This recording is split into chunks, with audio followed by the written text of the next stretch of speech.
அம்மா, அப்பா, நாளைக்கு பொண்ணு கேட்க போவோமா எல்லாரும்? சரி பிரபு, நான் அம்மாட்ட கலந்து பேசிட்டு சொல்றேன். அம்மா, அம்மா. என்கிட்ட பேசாத சொல்லிட்டேன். தலைவலியா இருக்கு, நான் உள்ள போய் படுக்க போறேன். தள்ளுடி வெளியே நிக்காம.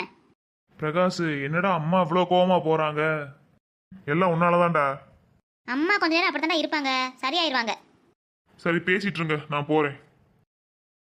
அண்ணே, பெரிய ஆள்னே நீ. யாருண்ணே அவங்க? அவங்க பேர் என்ன? போட்டோ வச்சிருக்கியா? காமி, நான் பாக்குறேன். இரு பிரியா, அவங்க போட்டோ தானே, நான் காமிக்கிறேன். அது இருக்கட்டும், பேர் என்ன அதை சொல்லு. பேர் நெட்டவள்ளி பிரியா. என்ன பேர் இது? நெட்டவள்ளி குட்டவள்ளின்னு? அதுக்கு மலரே நல்லா இருக்கே. அடி கழுத, பேசாம போய் வீட்டு விளையாண்டா அதை போய் பாரு. அண்ணே, நீ இன்னும் போட்டோவே காமிக்கல. நான் அப்புறம் வரவேன், நீ காமிக்கிற அவங்க போட்டோவை. சரியான வாளுடா. ஆமாடா, அவ இல்லைன்னா வீடு நல்லாவே இருக்காதுடா. அதுதான் நேத்துல இருந்து தங்கச்சி திட்டிக்கிட்டே இருந்தியா? நானே பல பிரச்சனையில இருந்தேன்டா, அதே அப்படி